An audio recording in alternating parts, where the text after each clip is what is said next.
Amados, eu estou aqui com a palavra de Deus no livro de Jeremias, o capítulo 36. Também o texto do Salmo 1, Salmo de número 1. Eu quero convidar você a falar com Deus nesse momento. Pai querido, nós colocamos o nosso coração diante de Ti, diante da Tua palavra. Rogamos que ilumines o entendimento do Teu povo, que todos sejam abençoados por Ti, Senhor. Tem misericórdia em nome de Jesus. Amém. A palavra de Deus aqui em Jeremias, capítulo 36, começa assim. No 4º ano de Joaquim, filho de Josias, rei de Judá, veio esta palavra do Senhor a Jeremias, dizendo: Toma um rolo, um livro, e escreve nele todas as palavras que te falei contra Israel, contra Judá e contra todas as nações, desde o dia em que te falei, desde os dias de Josias até hoje. Talvez ouçam os da casa de Judá todo o mal que eu intento fazer-lhes e venham a converter-se cada um do seu mau caminho e eu lhes perdoe a iniquidade e o pecado. A situação do Jeremias aqui é que Deus está chamando ele para que ele possa levar uma mensagem.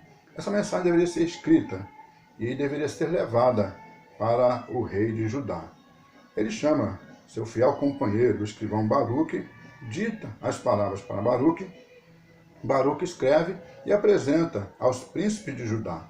Os príncipes de Judá recebem aquela palavra, creem naquela palavra e resolvem transmitir ao rei, mas avisam a Jeremias e a Baruque que eles se escondam.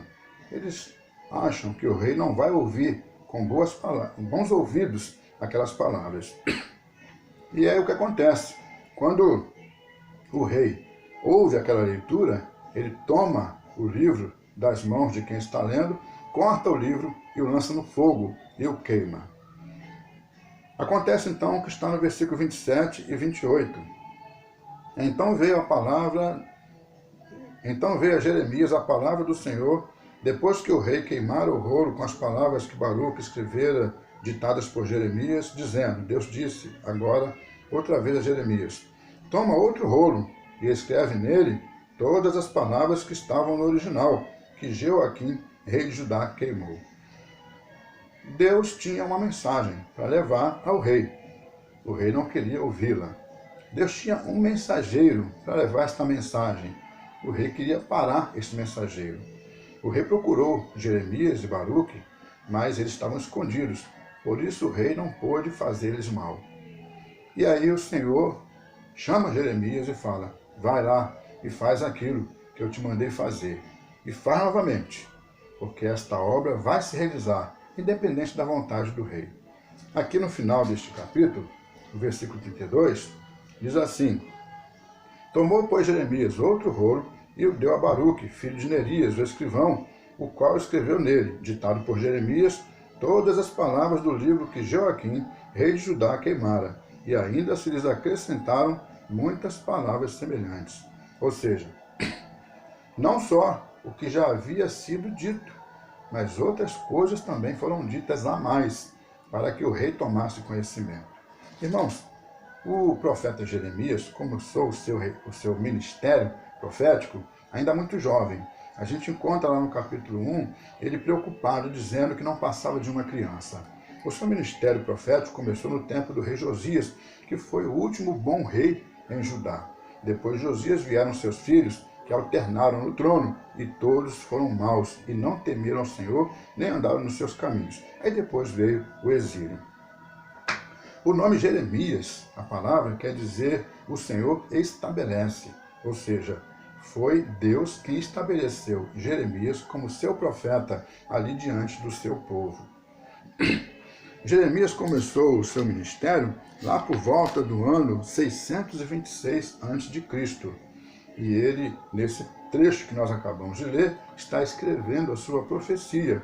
E nós vemos como essa profecia foi tratada. Eu vejo aqui nesse texto um confronto entre alguém que teme a Deus e alguém que não teme ao Senhor. Por isso, eu fiz a leitura do texto, e vou ler agora para vocês, do Salmo 1, que diz assim: Bem-aventurado o homem que não anda no conselho dos ímpios, não se detém no caminho dos pecadores e nem se assenta na roda dos escarnecedores. Antes tem o seu prazer na lei do Senhor, e na sua lei medita de dia e de noite. Ele é como árvore plantada junto à corrente de águas, que no devido tempo dá o seu fruto, e cuja folhagem não murcha, e tudo quanto ele faz será bem sucedido. Assim é o justo. Os ímpios não são assim, são porém como a palha que o vento dispersa. Por isso, os perversos não prevalecerão no juízo, nem os pecadores na congregação dos justos. Pois o Senhor conhece o caminho dos justos, mas o caminho dos ímpios perecerá. Note que para aquele que teme ao Senhor, a palavra é justo. Ele é sempre um justo, porque ele teme ao Senhor e anda nos seus caminhos. Para aquele que não teme ao Senhor, a palavra é ímpio, é perverso, é pecador. Meus amados irmãos, este salmo mostra um contraste entre aquele que serve a Deus e aquele que não serve a Deus. Eu queria que você procurasse guardar no seu coração essa mensagem que Deus colocou no meu. Em primeiro lugar, eu queria dizer para você que o rompimento entre o justo, aquele que serve a Deus, aquele que teme a Deus e aquele que não teme a Deus é inevitável. O rompimento entre aquele que teme a Deus e aquele que não teme a Deus é inevitável. A gente convive nesse mundo e tem que conviver. E é muito bom que convivamos, né? A gente está na condução, a gente compra e vende, né? A gente tem um momento de lazer, a gente tem as artes, as culturas, tanta coisa que tem nesse mundo que a gente convive. Como eu disse, é bom que convivamos. Mas há sempre um momento em que a gente pensa assim, epa, peraí, agora não. Agora está indo longe demais. Não. Isso aí eu não posso. Dessa maneira, eu não vou aceitar que seja, e eu não vou conviver com isso.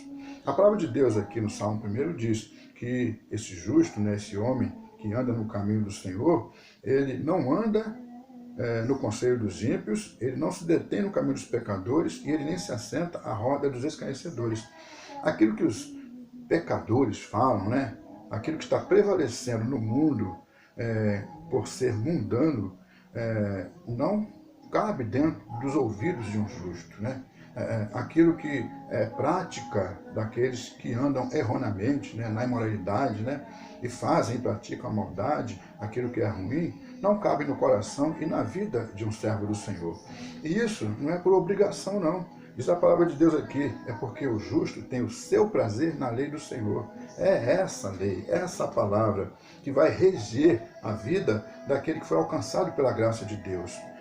E diz a palavra de Deus, este que tem esse prazer na lei do Senhor, medita nessa lei de dia e de noite.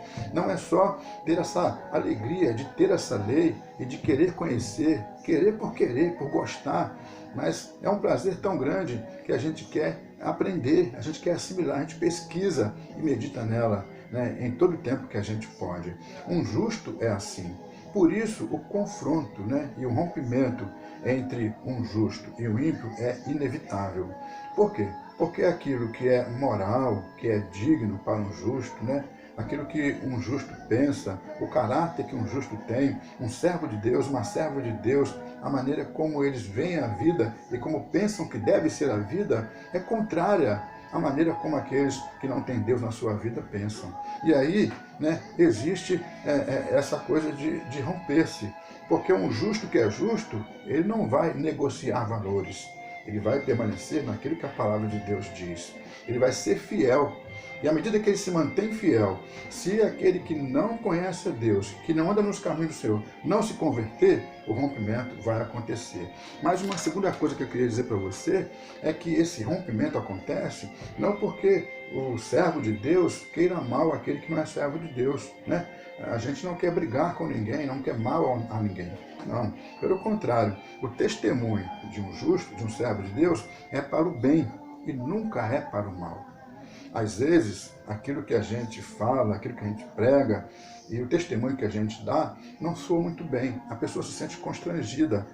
É como se nós estivéssemos apontando o pecado de alguém. Na verdade, não é essa a nossa intenção. A gente encontra aqui no texto de Jeremias, quando ele é chamado por Deus para pregar aquela palavra é uma palavra dura realmente. Mas o texto nos diz aqui no versículo 3, né? Quem sabe eles ouçam e convertam do seu mau caminho e eu lhes perdoe a iniquidade, o pecado. Eu não sei, né? E você não sabe qual é o propósito de Deus, o que Deus tem para fazer, mas a gente precisa ter no coração a intenção de que essas pessoas que hoje estão praticando aquilo que é ruim, pode ser, né, a pessoa mais ímpia, mais perversa na face da terra. A nossa intenção tem que ser, ao pregar para elas, que elas se convertam, sejam libertas do seu mal, do seu pecado e vivam. E a vida delas se endireite aqui na terra e se endireite também no céu. A gente quer o bem delas enquanto vivemos aqui e pela eternidade também. A gente vai encontrar aqui em Jeremias, no capítulo 29, o Senhor dizendo, aquele povo ouvia a mensagem de Jeremias e recebia aquilo com maus ouvidos. Achava que aquilo era para o mal deles. Aí o Senhor fala assim, eu é que sei que pensamentos têm a vosso respeito. Pensamentos de paz e não de mal, para vos dar o fim que desejais. Havia um profeta se levantando, profetizando segundo o que o povo queria ouvir, parecia ser bom, mas não era. Justamente aquilo que parecia ser ruim, era o que era bom para aquele povo, porque era aquilo que ia endireitar a vida daquele povo. O rei ouviu as palavras daquele livro e queimou aquele livro, porque não quis aceitar aquela palavra, porque realmente foi um confronto para o seu coração, né? Um confronto para a sua vida, mas era aquilo que iria endireitar a vida dele e queria dar a ele a bênção do Senhor. Deus iria entrar com providência na vida dele se ele recebesse aquela palavra. Então, meu querido e minha querida, em primeiro lugar, o rompimento entre o justo, né, entre aquela pessoa que teme a Deus e aquela pessoa que não teme, é inevitável, um dia vai acontecer. Mas o justo, o que teme a Deus, o crente, ele tem sempre a intenção de levar uma mensagem que vai abençoar, que vai dar vida, e nunca para o mal, sempre para o bem. Finalmente, a palavra de Deus nunca vai ser calada. A palavra de Deus que Deus colocou na tua boca, a palavra de Deus que Deus colocou aqui, a palavra de Deus que a igreja prega e testemunha, ela nunca vai ser calada. Quantas vezes queimaram as Bíblias, né? Quantas vezes rasgaram, quantas vezes proibiram que as pessoas tivessem Bíblia. No mundo ainda há lugares assim, mas a Bíblia, ela sempre prevalece. A palavra de Deus sempre prevalece. Em algum momento, essa palavra vai chegar aos corações e vai ter vidas que vão ser alcançadas por ela. É muito importante isso. Primeiro, a palavra de Deus, ela sempre vai prevalecer. Ela vai prosperar naquilo que Deus a enviou. Então ela vai chegar aos ouvidos de quem quer que ela chegue. Essas pessoas vão receber. O rei queimou aquele livro, foi providenciado um outro e foi levado à presença dele. E mais, né? Além das palavras que ele tinha ouvido antes, outras palavras foram acrescentadas. E é assim, a palavra de Deus, ela sempre vai prevalecer, nunca vai se calar. Em segundo lugar, o servo de Deus, aquele que Deus levantou para fazer a obra, foi Deus quem o levantou. Como eu disse, o nome Jeremias quer dizer o Senhor estabelece. Foi Deus que estabeleceu Jeremias e Deus que estabelece aquele que ele levanta. É para pregar a palavra, é para poder fazer a obra, é para poder levar o louvor, levar a adoração, cuidar do culto, é para poder assistir aos necessitados. Seja lá o que for que Deus tiver que fazer, o propósito dele que tiver que se realizar, não vai cair por terra, porque é Deus quem estabelece. E finalmente, a pessoa vai ouvir. A pessoa vai ouvir. Quer queira, quer não, a pessoa vai ouvir. Meu irmão e minha irmã, que essa palavra que Deus colocou no meu coração hoje esteja no teu coração, porque nós fomos levantados por Deus para uma obra que é infalível. Nós precisamos estar preparados, porque a gente tem que conviver nesse mundo com as pessoas que têm outras religiões, e alguns que não têm religião alguma, mas estejamos preparados para sermos firmes na hora em que chegar o rompimento, que sempre acontece. É inevitável, em algum momento vai acontecer, mas façamos isso sempre querendo bem, sempre fazendo, trabalhando para o bem, nunca imaginando que deva ser punido ou deva ir para o inferno, de maneira nenhuma. A nossa intenção é que todos sejam salvos e lembremos que a palavra de Deus não falha. Aquele que Deus levantou vai estar ali porque Deus o estabeleceu e vai mantê-lo ali. A palavra vai ser anunciada porque ninguém pode calar essa palavra. E as pessoas vão ouvir no tempo certo, porque Deus, quando Ele fala, e se Ele quer que alguém ouça, essa pessoa vai ser alcançada. Vai haver salvação, glória a Deus, vai haver juízo, misericórdia, Senhor, mas a obra do Senhor não vai falhar. Que Deus te abençoe e que você continue nessa obra do Senhor, em nome de Jesus. Amém.